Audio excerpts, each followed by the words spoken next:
So we are continuing today with chapter 23 on page 111. And this is something which is, once again, as the last few chapters have been, a really, really fundamental perspective, because this one is about mitzvahs. It's about the importance of mitzvahs and the place of doing mitzvahs. So chapter 23 is called Mitzvahs Connect Us to God and People. He starts off with an analysis of the Ten Commandments. That's really the focus of this. What makes the Ten Commandments so important? We have 613 mitzvahs. Why were these 10 set apart from the rest of the Torah and given such attention? And why were they the very first words that God chose to introduce himself and his Torah to the Jewish people, right? A long time ago, 2448 was the year, about 3,300 years ago, when Hashem gives us the Torah on Mount Sinai. Then the words that we hear from God, whether it's all of them, whether it's the first two that we hear from God, this is what we're given. We're given the Ten Commandments. Moshe Rabbeinu comes down with the luchos, with the tablets of stone upon which these have been engraved. And the question is, why specifically these ones? Why are these the first ones? Why are these given such attention and singled out? And he begins, this is based on the Maharal, second paragraph, 111. The centrality of the Ten Commandments is in how they establish the basic conceptual framework of all the mitzvahs: creator and created, commander and commanded, source and subordinate.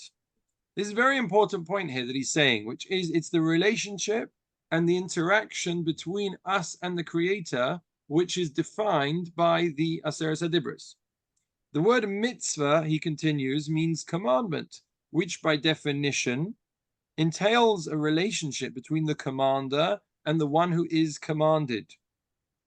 So that's the first thing. By the way, sometimes nowadays, the word mitzvah is sort of used almost like in a slang way as a good deed.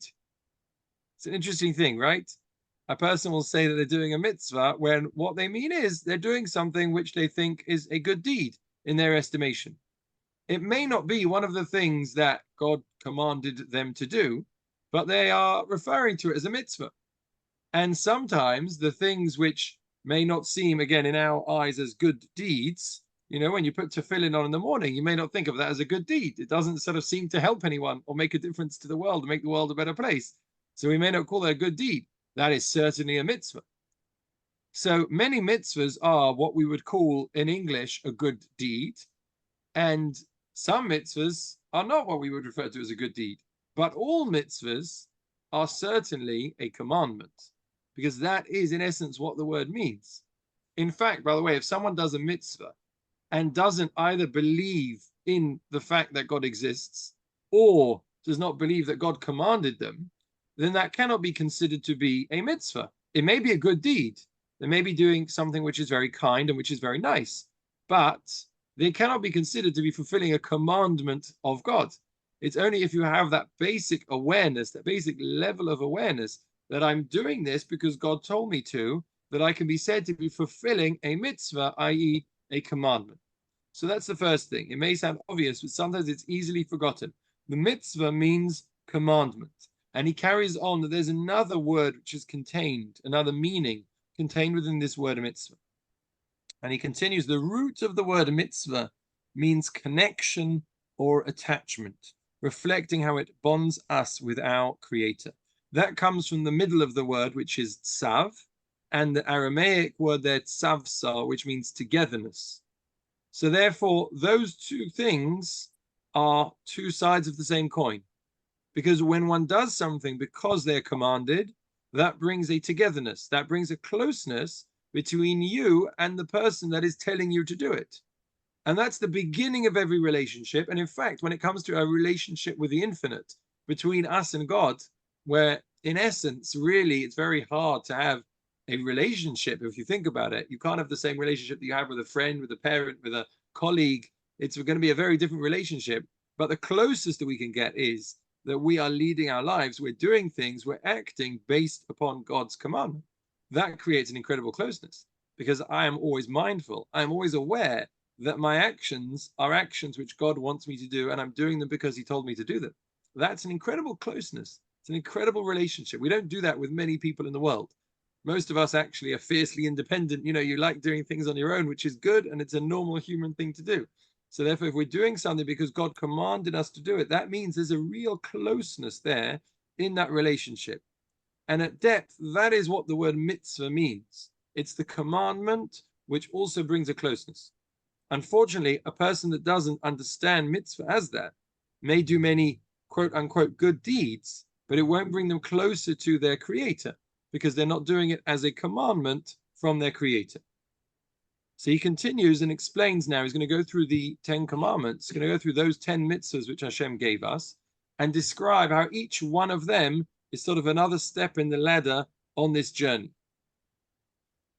The next paragraph, 111. The first 5 commandments relate to God, creator, commander, source. The second 5 relate to people, created, commanded, subordinate. Right? As is well known, the first 5 commandments are what we call Bein Adam L'Mokom, between man and God, and the second of the 5 commandments, the second tablet, which is why they're split into 2 sets, right? Could have been given on one long tablet. The reason they're split into 2 sets is because the second set, the second 5, are Bein Adam L'Chaveiro, which are between man and his friend, interpersonal mitzvahs. And here, what he's saying is, the Maharal, by Goldstein putting it so nicely, is that that's creator and source, and then created and commanded subordinate. And that's what the 2 halves of a whole are bringing. That's why there's 2 halves, to emphasize to us that there is the commander and the commanded. And he continues, the first 5 represent the concept of the commander, and the second 5 represent the concept of the commanded. The 2 concepts together form the logical basis of the rest of the mitzvahs, which only makes sense within the context of our relationship with God. Right? Interesting thing, meaning if you've got this, if we can understand this fundamental point, which is that God commands us and we follow his commandments, then all other mitzvahs make sense too. Because everything else that I do as a mitzvah is a fulfillment of the commandment of God and will, by definition, cause that closeness.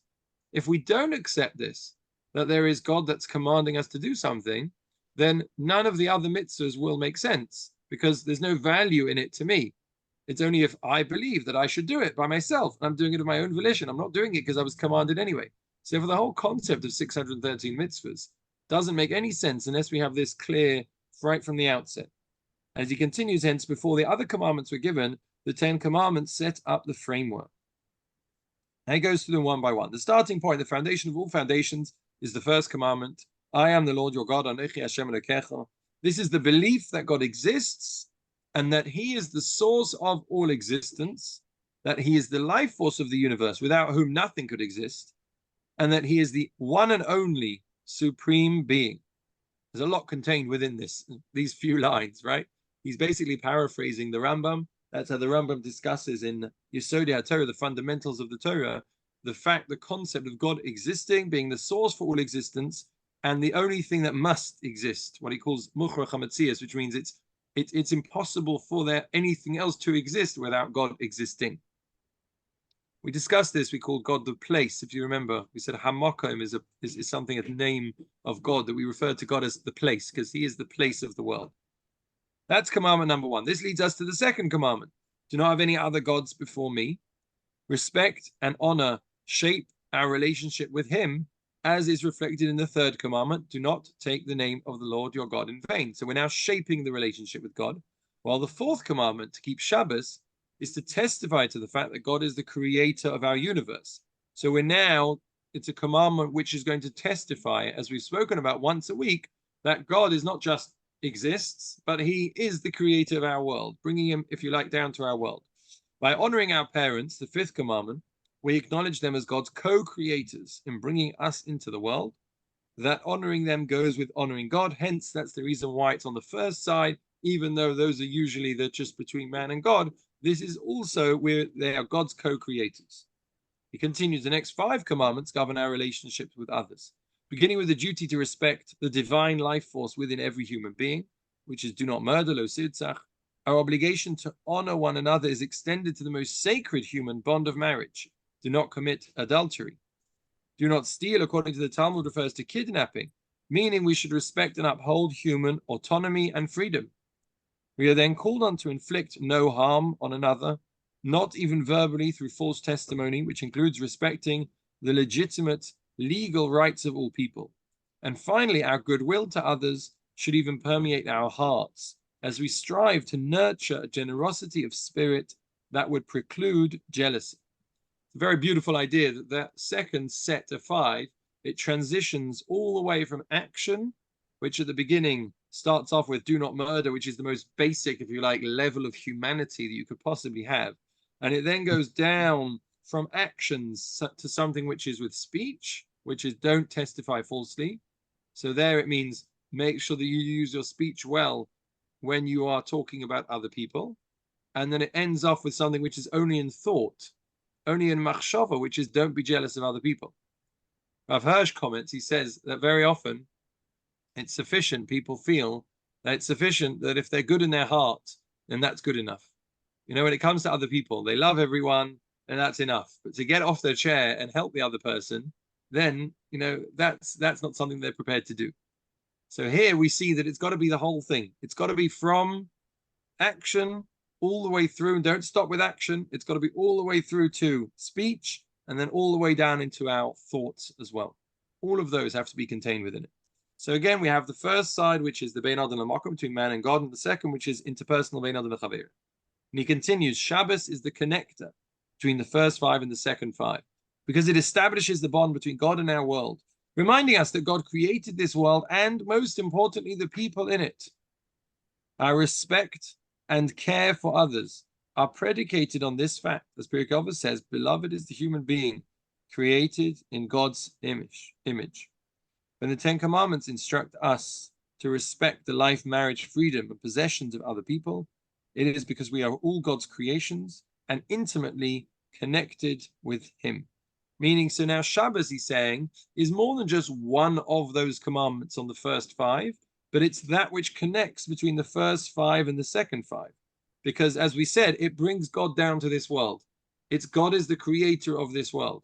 And if God is the creator of this world, then everything else, that means He created everyone in it. That means every single person is one of God's creations. And if every single one of them is God's creations, that means that the way that we relate to all of those other people should be entirely different. They're all here for a reason. They are all supposed to be here because their creator of the world wanted them to be here. And you have a completely different relationship with those other people. And therefore, Shabbos connects between us and God to between us and our fellow person, our fellow human being. It's the connector. It continues on page 113. The intrinsic unity of the 10 Commandments, and hence the entire Torah system, is reflected in the Medrash, which says that when God gave us the 10 Commandments, He uttered them all in one breath, something beyond human experience or imagination. I was trying to explain to the girls in school what this would sound like in one breath, and I started talking about playing a tape on double speed, and I got lots of blank looks because none of them knew what I was talking about. Wait, what's a tape? Exactly. And then I tried a CD when you fast forward it, and I got more blank looks. And in the end, I said a WhatsApp voice note. You know, you put that on double speed. And then they understood, right? Essentially, that's what took place, because they did, the Jewish people, says the Medrash, quoted by Rashi on the Torah, they heard the entire 10 Commandments in one go. So it's not just double speed. Imagine if you could play voice notes at 10 times the speed, and it would probably sound something like, and that would be it, and it'd be finished. Yes, it would be very quick to listen to, which would sometimes be helpful if they're very long, but you wouldn't understand any of it. And therefore, says the Maharal, what was the point? Why would God tell us the whole 10 Commandments in a way that was impossible for us to understand, only to then have to repeat them one by one in a way that we could understand? Why were they all said in one breath? And essentially, he answers, as Rabbi Goldstein is saying, to show us the unity, to show us that it is all one, that everything in the Torah is all part of one package deal, and it all goes together. And in this case, as he continues to say, in one breath teaches us that the Torah system is holistic and integrated. Our relationship with God cannot be separated from our relationship with people.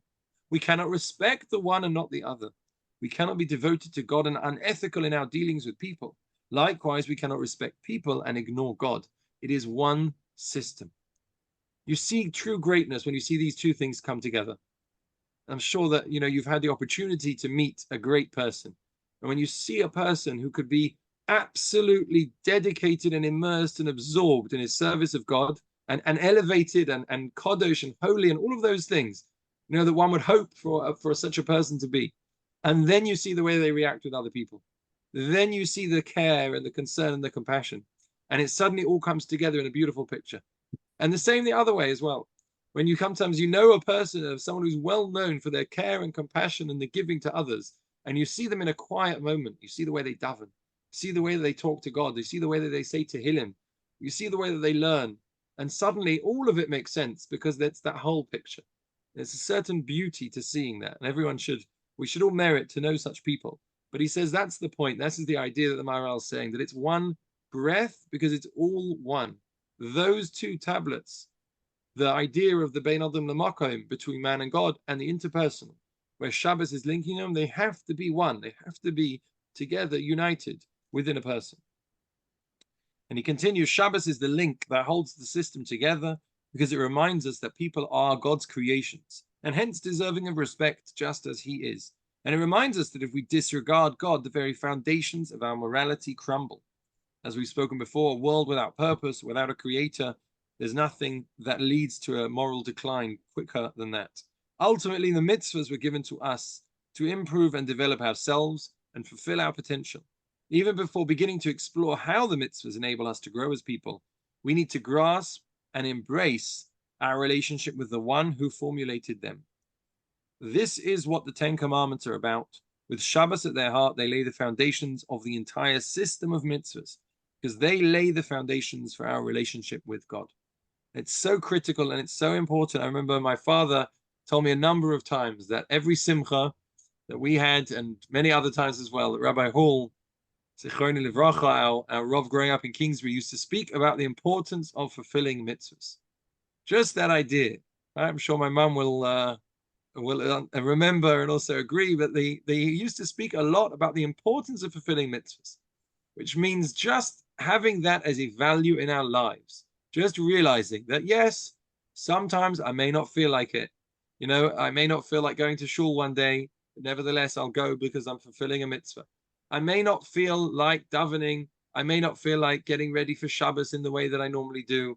I may not understand every single part of what we do at the Seder table. And I may not understand, you know, exactly what Shavuos is all about, or Sukkot and sitting in the Sukkah, and etc., etc. But nevertheless, I have a value in my life, and it's called mitzvahs. It's called doing something because God told me to. It's called knowing and understanding that this will give me greater connection to the infinite. And I may not see it today. I may not see it tomorrow. It may take generations. But nevertheless, at some point, at some level, my neshama, my soul, will be happier, will be more fulfilled, because I am doing something that God told me to do. That is the beauty of a life with mitzvahs, and that is the background of Shabbos as the connector and the helping us to understand what a mitzvah is all about. That completes chapter 23.